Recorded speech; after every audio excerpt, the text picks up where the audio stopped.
Hi, this video's follow-on. It's part 2 of the video I made yesterday called Divine Guidance, Truth and Law, and this one is about forgiveness because I feel that forgiveness needs to be properly explained, and I do refer to forgiveness in that previous video, so here I am now going to clarify what forgiveness actually means. So, for many years, from childhood into adulthood, I lived by a severely corrupted understanding of forgiveness. In truth, I had no way of correctly understanding the concept of forgiveness because my consciousness was born a slave to ruling thoughts and beliefs which had survived through century after century and which I was incapable of rationally questioning. Trying my best to be Christian in a largely unchristian, misogynist and racist class-divided society invariably meant my forgiving nature left me suffering double the suffering inflicted by crime and criminals who knew no kindness, love or compassion, and who themselves were entirely unforgiving and who demand instant revenge against any who transgressed against themselves. I forgave my misogynist, racist, child abuser father, only to allow him to abuse me again. I forgave my Stockholm Syndrome, jealous and hateful mother, only to suffer even worse judgments and treatments from her. I forgave so many for countless crimes, only to understand that my forgiveness was perceived as a madness and evidence that I'm a fool. Or else the forgiven just loathed my capacity to forgive. Their guilt and shame was my fault because now they felt undermined by some sense of unrepayable debt. My forgiveness was a cause for derision and suspicion. I was just too good to be true and had set myself on a high horse. Some felt an innate need to bring me down or find some criminal ulterior motive on my part. Sometimes they manufactured reasons for judging, treating me badly or with contempt via lies and unfounded suspicion in order to incriminate myself through an attempt to distract from their own crimes because they did not trust forgiveness. After witnessing the event of universal golden light being and receiving the golden light energy of bliss which informed me of universal law of abundance and compassion, my education into the ways of forgiveness began. First, a person cannot be forgiven if they have never admitted their crime, repented and tried to make amends. Though we may forgive life itself and lose the grief, anger, hate and desire for vengeance crime inspires in our hearts, we can at best only pray for the souls of unrepentant offenders in the hope they will see the errors of their ways, recognise the damage they have inflicted and experience the true remorse that is needed for true forgiveness. It takes courage to humbly admit we were wrong, and sometimes there are reasons for our beliefs and actions which abolish the guilt and shame a repentant wrongdoer feels, i.e. a slave driven crazy through years of abuse is easily readjusted to a society that does not tolerate slavery, and where instead of being judged for his actions, beliefs and reactions within the context of slavery, the ex-slave is assisted and helped to enjoy his rightful freedom as a respectable and law-abiding citizen. The majority of criminals born into poverty, harsh social judgments, deprivation and abuse yearn for a chance to live free of crime. The reality is, a criminal ruling consciousness creates and depends on crime and criminals. Banking and state-imposed poverty is a crime against humanity, and therefore those doing the imposition are ultimately responsible for the crimes of their oppressed and deprived populations. The criminalised slave is universally forgiven in life and after death because they have no chance to know or learn any better. It is in the knowing that forgiveness is rooted. Those who ignore what they know is true and right are not forgiven because they are ignorant, and ignorance are heathen. Heathen have no rights under universal law. They are respected less than the most savage carnivore, and like the savage carnivore, need locking up wherever they pose a risk to humanity and children. No amount of forgiveness can stop a beast from being a beast. Universal law tames the beast among humanity, who, until this very day, are feasting on their savagery and enjoying the very finest of things their savage worlds deliver. Jesus did not say, "Forgive them, Father, for they are ignorant." Those suffering psychological affliction are not truly responsible for their crimes. They are victims too of an affliction beyond their control, and though the universe may forgive them, nonetheless humanity cannot ignore the inherent risk they pose to themselves and others. They too need to be placed in confinement and controlled. It is hoped that as we learn to more deeply understand psychological afflictions, we can, through therapy and medication, cure the afflicted. The world has long operated on a corrupted definition of the words ignorant and ignorance, because the corrupted powers controlling language and its applications decided to include not knowing. In reality, those who do not know are mystified. It is the duty of those who know to inform the mystified in order they can live lawfully and enjoy the benefits of balance. Instead, the mystified natives of every nation were judged ignorant, heathen, because they knew nothing of Western culture, technology and religion. In judging the native peoples heathen, the criminal ruling elites gave themselves rights to treat native peoples like savages, to put them in chains and abuse them as slaves, steal their lands and resources, and to commandeer their future. In fact, it was the empirical rulers who were ignorant, and so much so, they chose to ignore the true meaning of the words ignorant and ignorance as to know and take no notice of, equals the correct definition of ignore, equals the root word of ignorance and ignorance. Words are very important, and they cast spells onto human consciousness. History has revealed how a slight alteration / corruption in the definition of just one word has led to immense and terrible suffering for countless people over many centuries, which continues to this very day. Can the ignorant be forgiven while still they remain ignorant? No. In order to be forgiven, the ignorant need to stop being ignorant. They need to admit their crimes, to feel and show remorse, to be willing to change, to make amends, to compensate, to own the shame and guilt, and to be relieved of that through forgiveness, in order they may cease from crime and live a better life. Present interpretations of forgiveness are actually very dangerous. A woman or a child is sexually abused. She or her relatives decide simply to forgive the offender, who invariably is never confronted with his crime, rarely apologises, or if they do, the sorry is simply a hollow sentiment deemed necessary to avoid punishment or external social negativity. The resulting shame and guilt is left on the shoulders of the forgiving victim, who is covertly controlled to covering up their suffering as too sordid and embarrassing to be shared with others. The secrecy surrounding sexual offences against adults and children serves only the abusers. In nations like Britain, it's fine for a parent to let their child be employed for purpose of entertainment or commercials that give that child mass publicity, but it's against the law for a parent to share a photo of their child who has or is suffering abuse. The inherent idea behind this is that abuse victims have something to be ashamed of, and that as a result of their face being made public, they will suffer more abuse. This now popular notion is only possible in a world where victims of crime are traditionally persecuted. Humanity needs to accept that shame and guilt experienced by the victims of sex crimes are part of the abuse. It is our ethical duty to eradicate that shame and guilt in order to allow victims a faster recovery. In righteousness, they are unashamed and guiltless.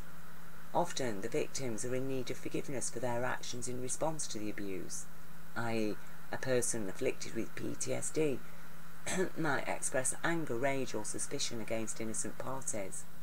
Forgiveness allows us to show patience and tolerance by understanding that crime does have a real impact, and in recognising those often severe impacts, we more fully appreciate the need to prevent crime and arrest suspects or known offenders.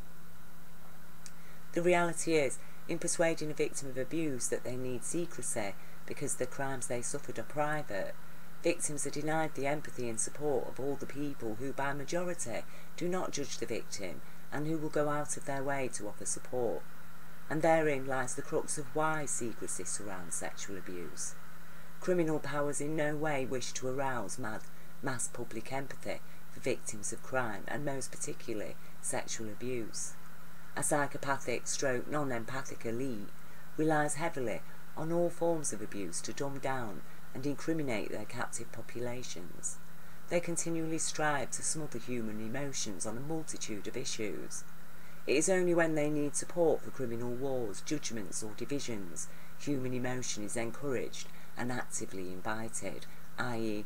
9/11 and 7/7.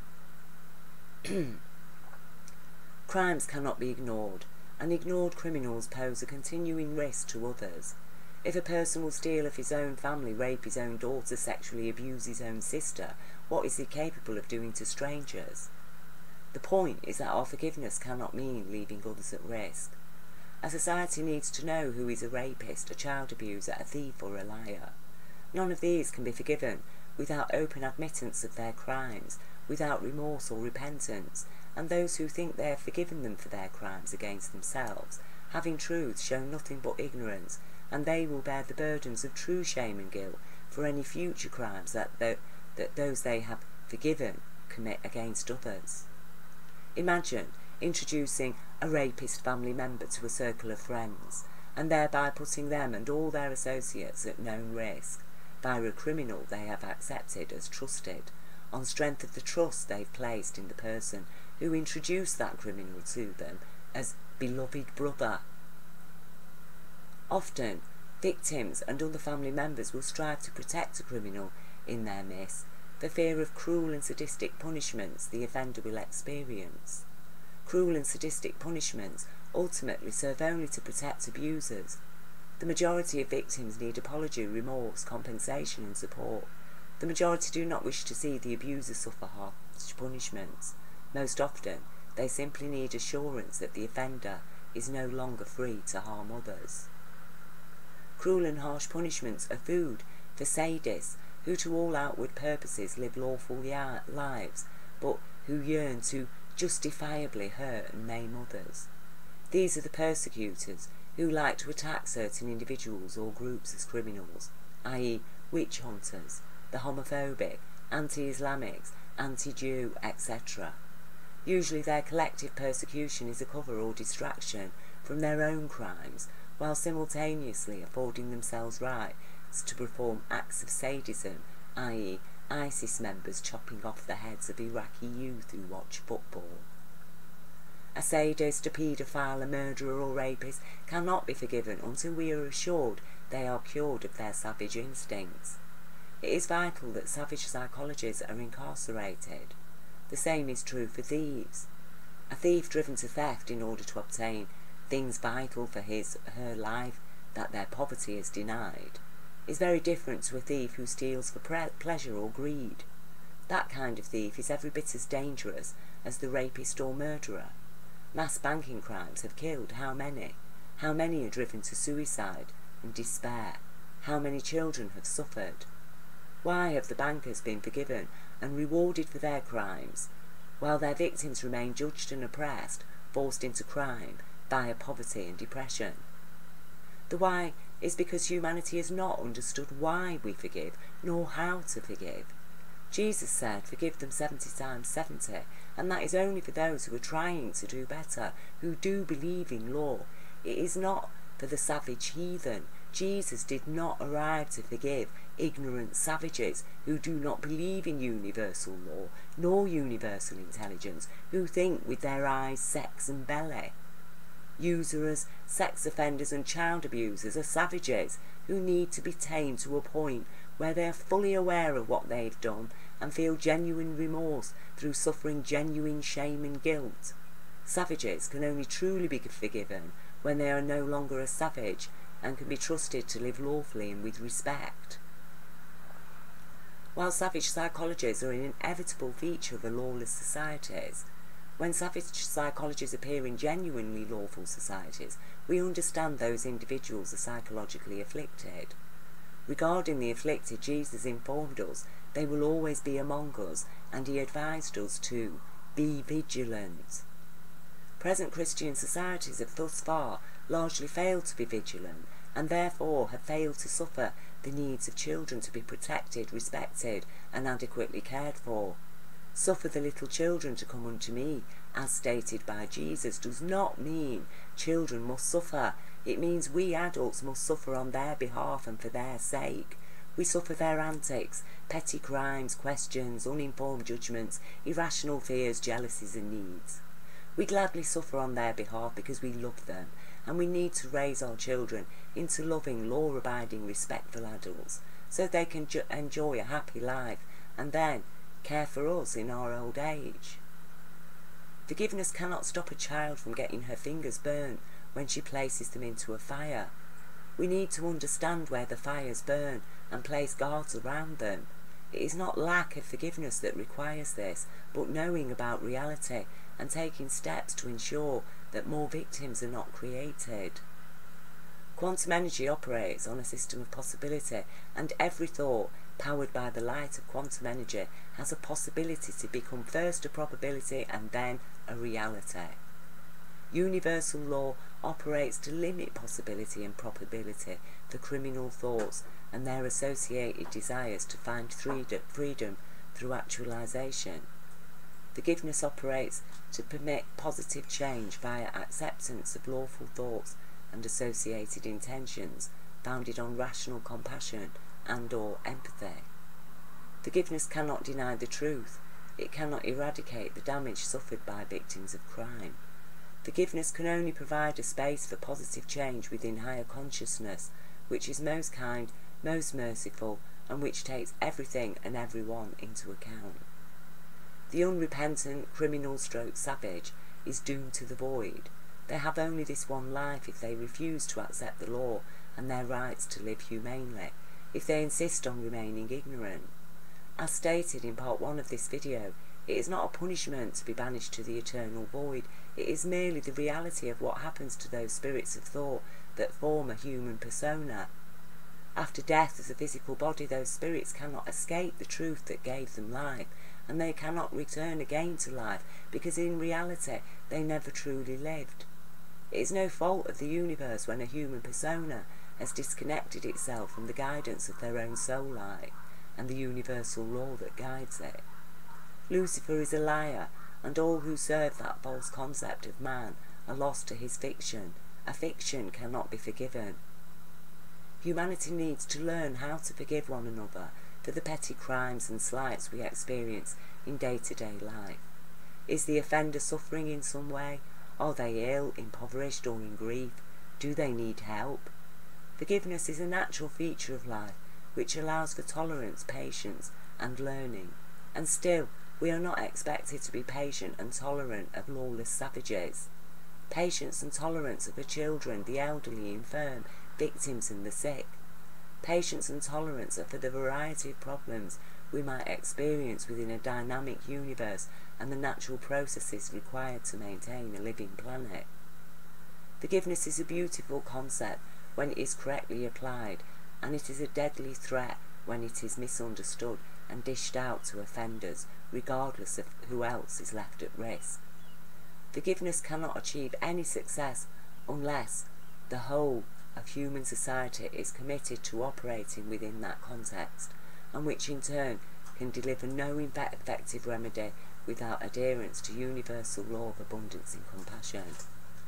I hope this video has helped to deliver clarity on the issue of forgiveness, and that more people will act righteously when it comes to addressing crime and criminals.